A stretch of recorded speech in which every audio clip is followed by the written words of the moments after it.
Good morning, children, and we are still in continuation with your exercise 5.2, and we have reached question number 14. So question 14 says, how many multiples of the number 4 lie between 10 and 250? तो 10 और 250 के बीच में 4 के कितने multiples आते हैं वो आपको फाइंड आउट करने हैं. तो 10 से शुरू करते हैं, बिटवीन 10 एंड 250. तो 11 से स्टार्ट करते हैं. Is 11 a multiple of 4? No. 12 is a multiple of 4? Yes. तो पहला वाला नंबर जो एपी आपका बनेगा उसमें पहला नंबर होगा 12. बस एक पहला नंबर मिल जाने की देर होती है, बाद में तो आपका जो भी मल्टीपल देखना है उसी को प्लस करते जाने का. यानी कि 4 के मल्टीपल देख रहे हैं तो हम 4 को ऐड करते जाएंगे. तो 12 को प्लस 4 करेंगे तो 16, 16 को प्लस 4 करेंगे तो 20. ऐसे कहाँ तक जाना है? 250 के पहले कितने मल्टीपल्स है जो 4 से डिविजिबल है? तो 250 के पहले क्या आता है? 249. तो 249 को अगर हम 4 से डिवाइड करेंगे तो रिमाइंडर 0 नहीं आता है. तो हम 248 को डिवाइड बाय 4 करके देखते हैं. तो 248 को डिवाइड बाय 4 करके देखा तो रिमाइंडर 0 आ गया. यानी कि 248 is the last number. Now we have AP मिल गया हमें. एपी का फर्स्ट नंबर है 12. डिफरेंस इज 16 माइनस 12 यानी कि 4. And formula as usual, an is a plus n minus 1 into d. an मतलब your last term. Your last term is 248. So 248 is equal to a is 12 and plus n minus 1 into difference is 4 plus 12 you get from right to the left. So plus 12 will become minus 12. 248 minus 12 करेंगे 236. That is n minus 1 upon 4. Upon 4 you cross multiply and bring down. तो 236 upon 4 and when you divide it answer comes as 59. तो n minus 1 का answer आया 59. ये minus 1 को उस तरफ ले जाएंगे तो 59 plus 1 यानी कि n is equal to 6060. तो there are 60 numbers between 10 and 250 which are divisible by 4. Let's go to the next question. Okay children, now next question में for which value of n there are two different AP. एक AP है 63, 65, 67 like that and दूसरा AP है 3, 10, 17 and so on. अब ये दोनों AP में एक समय ऐसा आएगा कि after few terms दोनों के आंसर सेम होंगे. यानी कि nth term of the first AP is equal to nth term of the second AP. तो ऐसा कब होगा? For what value of n an of the first term is equal to an of the second term? ये आपका question है. तो पहला AP उसके लिए a is equal to 63. Difference d will be 65 minus 63 यानी कि 2. तो nth टर्म क्या होगा उसका? a plus n minus 1 into d. a is 63, n minus 1 into difference d is 2. दूसरा AP ले लिया हमने. दूसरा AP था 3, 10, 17. तो a is 3. Difference will be 10 minus 3 यानी कि 7 एंड उसका nth टर्म होगा a plus n minus 1 into d यानी कि first term is 3 plus n minus 1 into difference d is 7. अब क्वेश्चन ऐसा कहता है कि एक समय पर इसका nth टर्म और इसका nth टर्म दोनों AP का nth टर्म सेम है, इक्वल है. तो according to the condition in the problem 63 plus n minus 1 into 2 is equal to 3 plus n minus 1 into 7. Now we'll simplify that. Multiply कर दो 2 दोनों को तो 2n minus 2. तो 2n का 2n 63 minus 2 will be 61. 7n का 7n हो गया and minus 7 and plus 3 will be minus 4. Reshuffle the terms. n terms को एक बाजू ले लो और numbers को एक बाजू ले लो. तो you will get 7n minus 2n is equal to 61 plus 4 यानी कि 5n is equal to 65. 5 ones are and 5 13s are. तो n is equal to 13 यानी कि 13th term of both the APs will be same. Okay, let's go to the next question. Okay, now next question says किसी AP के लिए third term is 16. Third term 16 है मतलब a3 is 16, तो 3 minus 1 यानी कि a plus 2d is equal to 16। यहाँ पे इसको हम छोड़ देंगे, a plus 2d is equal to 16। उसके बाद there is a second condition given कि 7th term exceeds the 5th term by 12, यानी कि 7th term 5th term से 12 ज़्यादा है। Now 7th term तो a plus 7 minus 1 यानी कि 6d, 5th term तो a plus 5 minus 1 यानी कि 4d and plus 12 as it is। a दोनों तरफ कैंसिल हो जाएंगे। Now plus 4d you bring to this side, तो 6 minus 4 is 2d is equal to 12, यानी कि you will cancel 2 ones and 2 6 and d is equal to 6। ये जो d is equal to 6 है, you come and feed it up over here, तो a plus 2d is equal to 16, तो d की value थी 6, तो 2 into 6 यानी कि 12, तो 16 and plus 12 goes to the other side, यानी कि 16 minus 12, तो a is equal to 4। Question है ऐसी AP फाइंड आउट करो जिसके लिए ये कंडीशंस करेक्ट है। तो AP हमेशा क्या होता है a, फिर उसके बाद सेकेंड टर्म होता है a plus 1d, third term होगा a plus 2d and so on and on. तो हम a यानी कि हमारे फर्स्ट टर्म से शुरू करेंगे 4 और हर बार प्लस 6 करते जाने का, तो 4 को प्लस 6 करेंगे तो 10, 10 को प्लस 6 करेंगे तो 16, 16 को प्लस 6 करेंगे and like that way that will come to for further terms you are going to get, that is 22 and so on। Let's go to the next question। Okay, now next question says AP is 3, 8, 13 dot dot dot up to 253। So the question says find 20th term, लेकिन शुरू से 3, 8, 13 उसका 20th term नहीं ढूंढना है, हमें 20th term last से ढूंढना है। लास्ट से मतलब 253 के पहला, उसके आगे वाला टर्म, उसके आगे वाला टर्म, ऐसे करते करते 20th टर्म कौन सा आएगा आखिर में, आखिर से शुरू करने का। तो हम एक काम करेंगे, जब भी फ्रॉम द लास्ट ऐसा क्वेश्चन होगा तो हम हमारी AP को पलट देंगे, राइट। तो हमने हमारी AP को पलट के लिखा, तो we have to consider our AP as 253 पहले, कॉमा डॉट डॉट डॉट करके अब उल्टा लिखने का, comma then 13 then 8 and then last में 3। तो what is the first term according to the new position 253, यानी कि आपने लास्ट टर्म को पहले लिख दिया एंड फर्स्ट टर्म को आखिर में लिख दिया, तो आपने पूरी AP पलट दी। अब पूरी पलटी हुई AP में से अब 20th टर्म आपको ढूंढना है। तो A is 253 एंड डिफरेंस कैसा है, किसी भी टर्म को उसके प्रीवियस टर्म से माइनस करेंगे तो AP मिलेगा। तो 3 में से 8 को माइनस करिए तो 3 minus 8, तो डिफरेंस इज -5, तो डिफरेंस इज -5। तो A20 हमें ढूंढना है।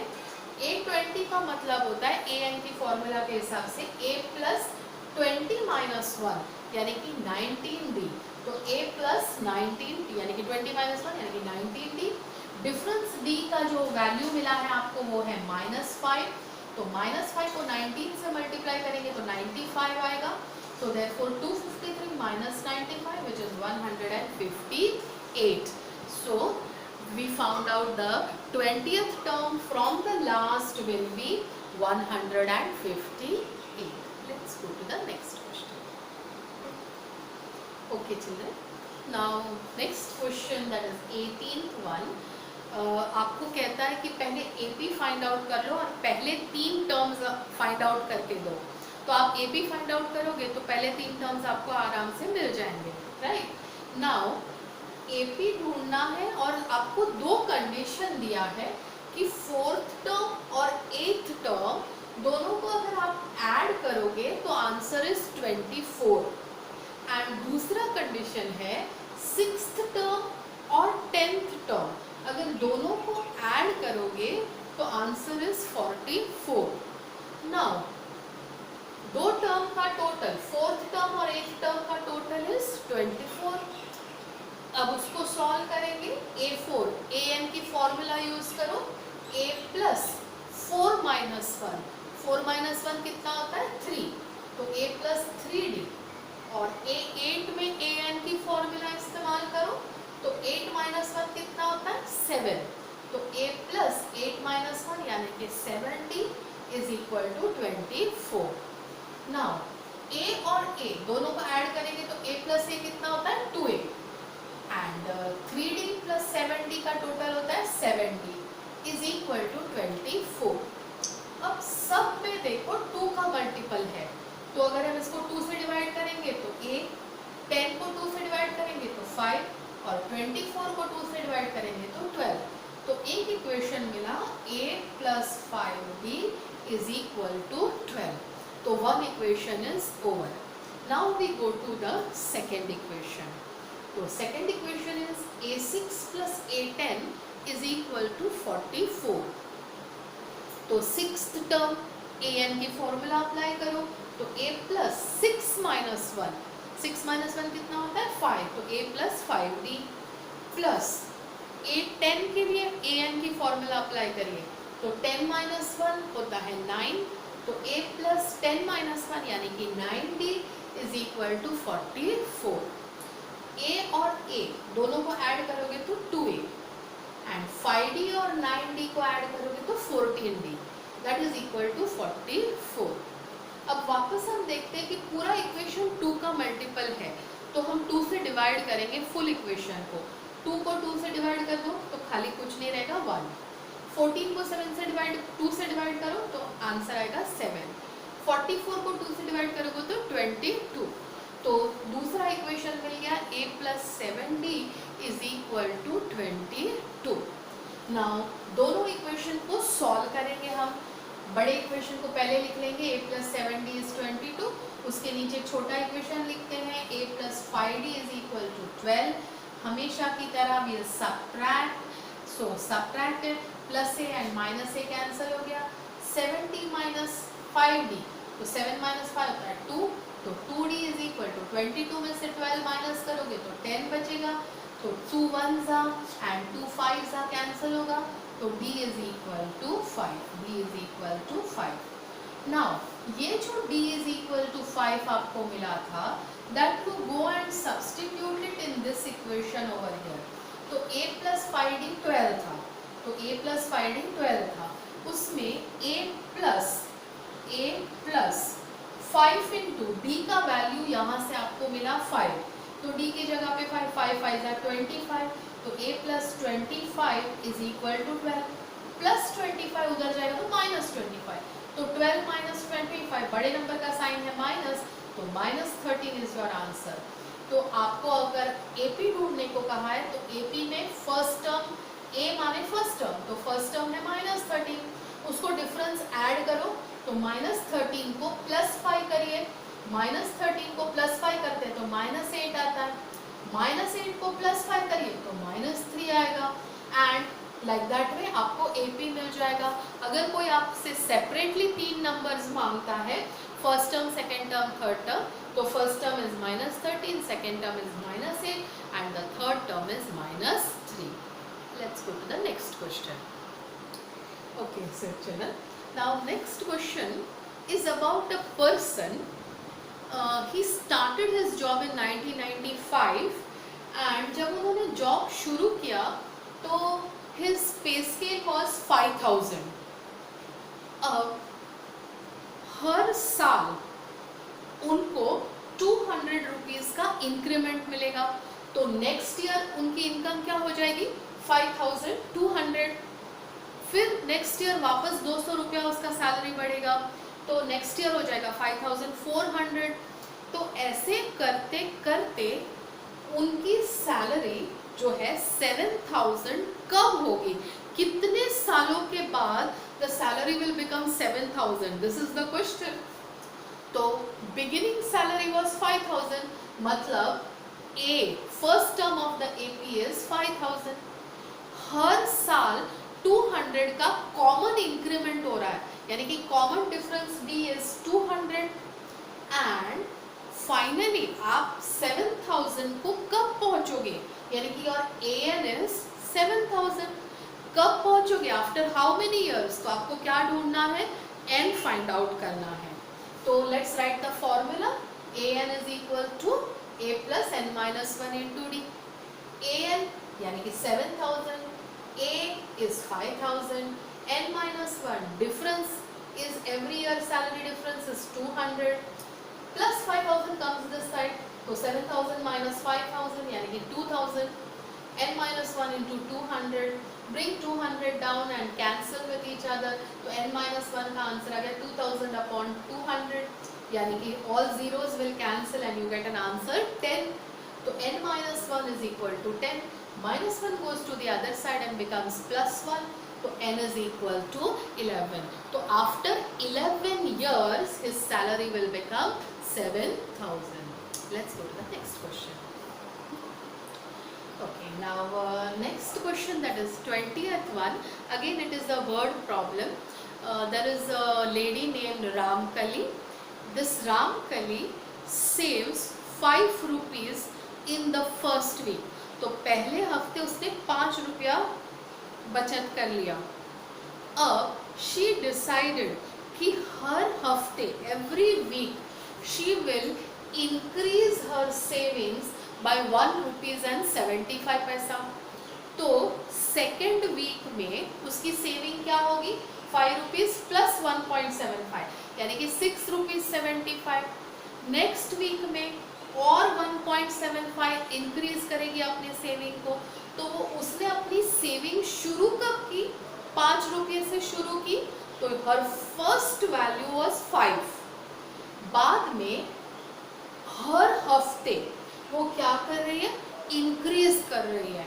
कितना इंक्रीज कर रही है, the increment in every week is same 1 rupees 75 पैसा, यानी कि common difference every time the common increment is 1.75, तो difference D is 1.75 and ऐसे बचत करते करते 5 रुपये से उसने शुरू किया, 5 रुपया, फिर 6 रुपीज 75 पैसा, ऐसे करते करते किसी एक हफ्ते पे she realized कि this week her saving was 20.75। अब वो 20.75 बचा रही थी इस वीक में, तो ये कौन सा हफ्ता होगा, first week, second week, third week, 10th week, 11th week, कौन से हफ्ते में उसकी सेविंग जो है 20.75 पे पहुंची होगी, दैट इज द क्वेश्चन। एक बार क्वेश्चन एनालाइज किया तो it is very simple. Now you know that an is a plus n minus 1 into d, तो an मतलब आखिरी वाला जो सेविंग का जो हफ्ता वाला रुपीस था, तो दैट इज 20.75। फर्स्ट वीक का सेविंग यानी कि 5, n माइनस 1, कॉमन डिफरेंस जो वो हर बार इंक्रीज करती थी 1.75। Now this plus 5 you bring it to the left, तो इट बिकम्स माइनस 5। 20.75 में से 5 माइनस करेंगे तो 20 माइनस 5 इज 15, तो 15.75 is n minus 1 into 1.75, right? Into 1.75. This 1.75 I bring it down. So 15.75 upon 1.75 is equal to n minus 1. So now 0.75, if you cancel this togetherly, so it becomes 9. So n minus 1 is 9. ये जो -1 है, you take it to the other side and the answer becomes 10, यानी कि 10वें हफ्ते में in the 10th week her saving was 20.75. So here we end up with the exercise 5.2 and next session we shall meet with the next exercise. Thank you children.